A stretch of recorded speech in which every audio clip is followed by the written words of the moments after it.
Welcome to Sublime Solutions. Today we're looking at the model CZ75B.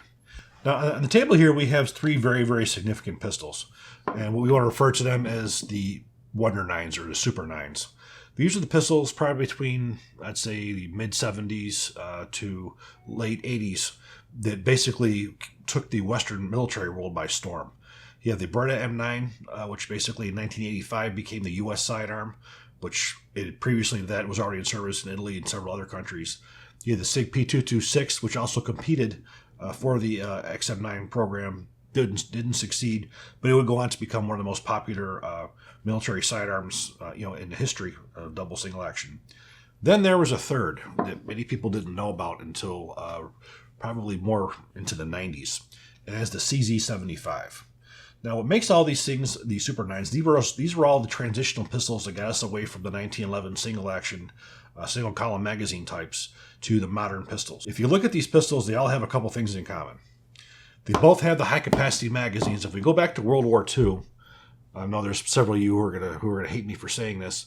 The M1911 became obsolete right after World War II. With the inception of the Browning High Power and the Walther P38, those two pistols basically set the groundwork for the future military pistols, which made all these single-action, low magazine capacity guns obsolete. If you look at all three of these pistols, we have two things in common. One, we have high-capacity magazines, 15, 15, and 16 round capacity magazines. Then we also have double single-action triggers. The Walther P38 was the pistol that gave us the double action, single action, and then the Browning High Power gave us the high capacity, which we put all those together into what these modern pistols are. Now, some of the differences are, Beretta, for instance, is just like the Walther P38 in the fact that it's decock safety on. We go over to the SIG, is where we have the decock only. Then we go to the CZ, where we don't have any decocker at all. This is more like the 1911 in the fact that you can actually carry it cocked and locked. But you also have the ability to pull the trigger, release the hammer, release the trigger, and go back into a quarter cock, and you'll be able to carry this thing in with the hammer down and ready to go with pulling of the trigger. But we're going to get into some of the things that were mechanically involved with this that made that sometimes not a good idea, because it was missing one thing that all these other two had, and that was the passive firing pin safety. But that was the initial ones that was developed, but we're going to get into that. But these pistols were significant. However, this one was not heard of as much because at the time this came out, you still had the Iron Curtain. It was not Czech Republic, it was Czechoslovakia. It was basically a communist-type country, basically dictated by the Soviet Union, the way things were done in there. So this pistol was initially developed as a commercial pistol. The Czech army at that time was using everything, same as the rest of the Warsaw Pact countries. Those guys were using Tokarev pistols, 7.62 by 25 Tokarev, and they were using 9mm Makarovs. So those were the guns that were being used by the military. So at the time this came out, the 9x19, right into World War II, was the most popular caliber in the world for as far as military is concerned. Again, we're going to get our 1911 crowd who are probably going to start kicking and screaming. The fact that the United States was the only major military in the world who ever used the 1911 or used the .45 automatic caliber. The 9x19 has been the most popular military caliber in the world and has been responsible for dispatching a really lot of bad guys. So if we're going to get into that stopping power issue, that's a whole separate animal. But the most popular military caliber pistols throughout the world have been 9mm. So these two brothers who worked with CZ came up with this pistol you saw here for commercial purposes. Now, there were patents, but those patents were not outside of the not outside of Czechoslovakia, but within Czechoslovakia, the patents were there. Nobody could violate those, but the patents were not made public. Now, it wouldn't be until 1989 where this pistol got its due, and it became the service pistol for the Czechoslovakian army. And its popularity grew very quickly. So now, again, looking at this pistol specifically, there's some lineage that we've already discussed. We've already discussed the high-capacity magazine that came out of the Browning High Power. We also discussed the single double action. Again, you have your first shot is that long-drawn double action trigger pull, which is a relatively hard trigger pull, fire. And then we go into single action after that. We have a manual safety on the right-hand side, which is cocked and locked. So some of the other very interesting features is going to be when we take this thing apart. We'll take a look at that. But again, you have a basic combat pistol. You have your iron sights. These ones here have three dots on them. You have curved trigger guard. This is an all steel pistol, steel frame, steel slide. You can see we have our ejection port here. It's not open as much generally as these other two, but this has certainly never been a problem for this pistol. Now, something else that's very interesting is you also see some SIG P210 in this as well. As we take this apart, you're going to be able to see that. Now, for this assembly, basically what we have to do is there are two lines. You have a line on your slide and your line on your frame. Basically, what you got to do is you got to line those two up, and then you push your slide stop. And sometimes it may take a little bit of effort, so you can use your magazine to help persuade that. And we're going to pop that right out, and now we can pull the slide off.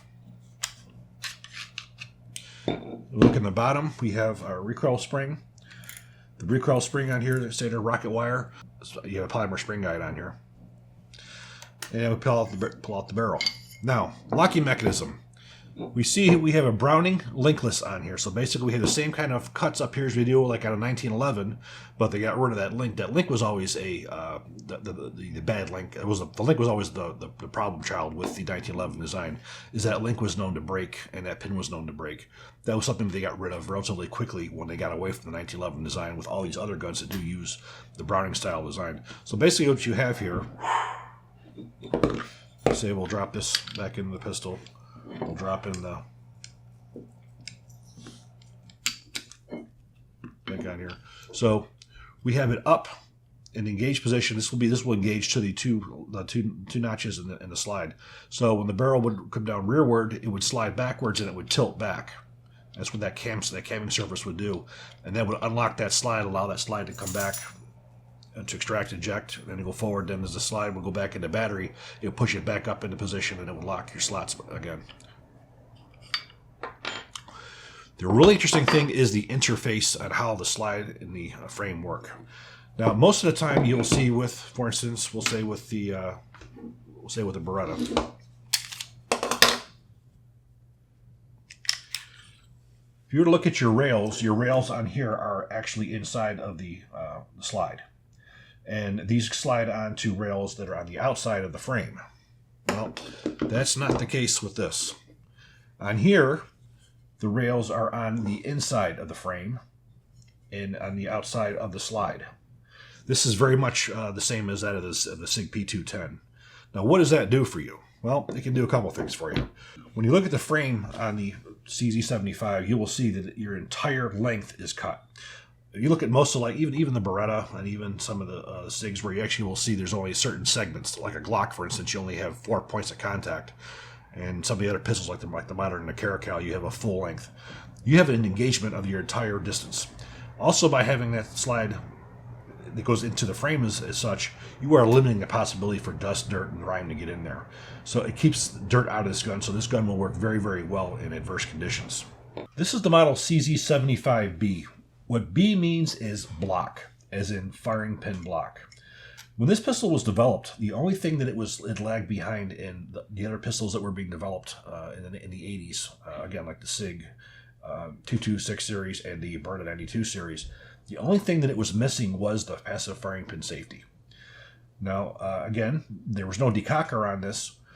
This did have the potential as well, with being dropped, to have the gun go off due to just the inertia of the firing pin going back and forth. Now, I cannot say I've ever heard of that happening. I can tell you from a mechanical standpoint, it's possible.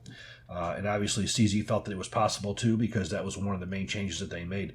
That was really the only thing that separated, I think, the CZ75 in any which way from its predecessors or its contemporaries at that time. For as far as durability and reliability, I think this was just up to par with all the other ones. The only benefit that they may have had was just they had the ability to decock the trigger without having to touch the hammer when it would fall. That was basically the only difference. So looking at your slide, again, very, very well machined, very, very simplistic. It's very easy to mass produce. And mass production is something else that we're going to be getting into right now as well. This pistol, from its inception, became mass-produced in several countries throughout the world. There's a lot of them to name, but there's a couple of them that I will name. Perhaps the finest copy of this pistol that ever was made by IWI. It's called the Jericho. Basically, it was just a very, very finely machined version of this. They did make some of their own changes with the barrel. The barrel on you have on here is a conventional cut barrel on these pistols here. However, the one the Israelis did, they went ahead and did cold hammer forged barrels, and they did polygon type rifling. And I can tell you from a forensic standpoint, the polygon rifling barrels that the Israelis did was a nightmare, just due to the fact that you couldn't even tell the lands and grooves the way that it was. Another very big one was Italy. It was a Tanfoglio. The Tanfoglio was another very big one. They made these pistols for competition as well. They made them into competition pistols because it was very easy to tune these pistols. There's another neat one that it's very, very obscure. You won't see very many of them. It's called the AR-24. I can remember this because I was working on my book. I just started doing some writing, and I visited Mark Westrom at Armalite. This had to have been around maybe 2003, 2004. Mark was the president of Armalite at the time, and he went to Turkey, visited Sarsılmaz, and Sarsılmaz was manufacturing their own version of the CZ75. And Mark was very, very impressed with the workmanship and the craftsmanship, and he actually decided, you know what, I want to market this under the Armalite brand. He's going to market it under the Armalite brand. So he basically put the Armalite logo on there and called it the AR-24. You're very hard pressed to find those; they're very, very rare. But that was one of the versions of this that was used. Now, for as far as military service was concerned, this has seen military service by the Czech Army, the Macedonian Army, the Ukrainian Army, the Guatemalan police, and there's been many special forces and police agencies throughout the world who have adopted this pistol. So this has seen a lot of service on both sides of the curtain. CZ USA today. CZ as a company today has got a very, very impressive portfolio. CZ has been a company, probably one of the few companies in the industry, who has been able to diversify their company into manufacturing a one-shop stop for any need of any military throughout the world, even law enforcement. They offer military-grade pistols. You have a combat-grade pistol from the Cold War era. They didn't stop there. They now have the P10 series for the modern-day era. So they have a modern pistol that any law enforcement agency or military throughout the world will be able to have. They have their own assault rifles, the Bren 2s at this point, which is probably one of the better assault rifles in the world right now. So they can equip any military with any different variation of the Bren 2. Submachine guns, they have the Scorpions, so they can equip any military throughout the world or police with a submachine gun. And they're also offering up sniper rifles as well. So they'll be able to diversify to be able to offer everything under one company. CZ's the reputation throughout the industry is nothing other than stellar. I'm going to take this to the range and we're going to see how it shoots.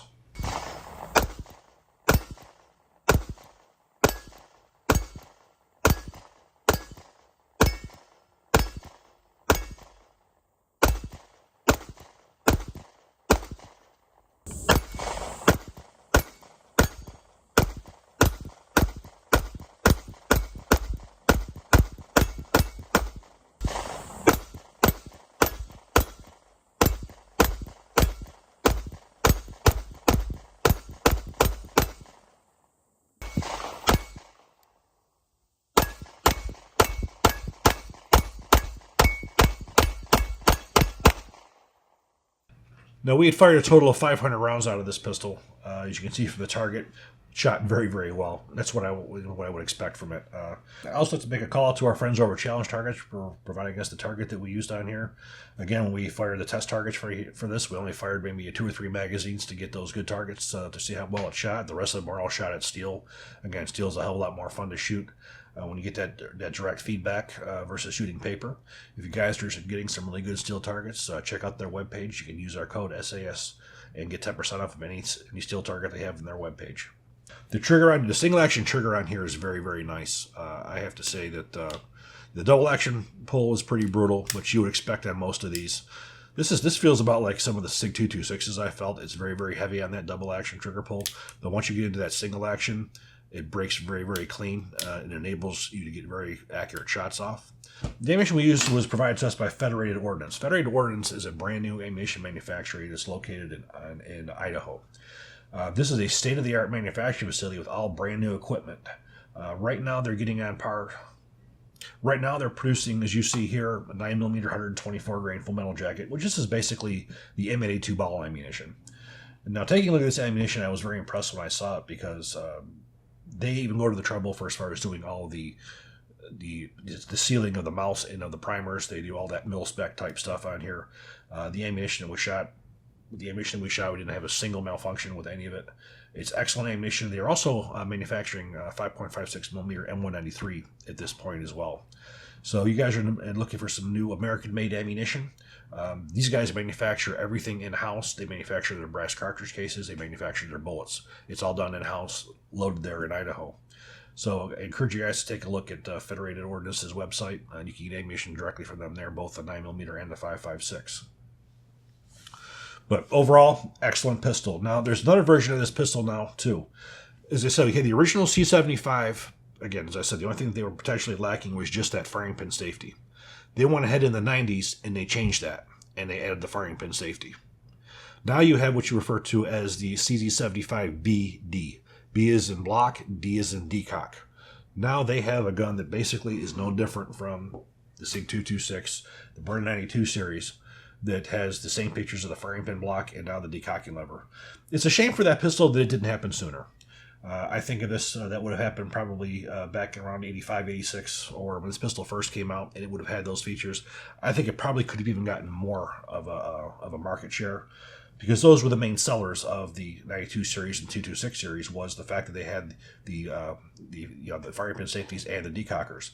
But CZ has continued, even though this pistol is considered outdated, for military terms, because again everybody's going to striker, and again CZ addressed that with the introduction of the P210, but they still took the time to take this pistol and to bring it into the modern era by giving it that decocking feature.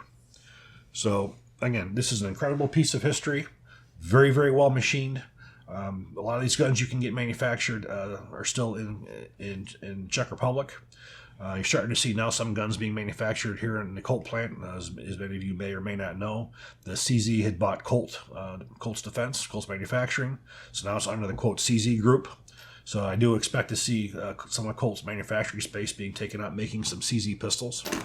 Obviously, since Colt's not doing a lot with manufacturing their M4s, the components in there, they have a lot of space there in that factory. It's a huge factory where they can bring in machines to manufacture some of these SIG guns here in the United States. So hopefully we'll be seeing some more of them. So I do hope you guys enjoyed this video. If you do, please click like, please subscribe, and even better, share.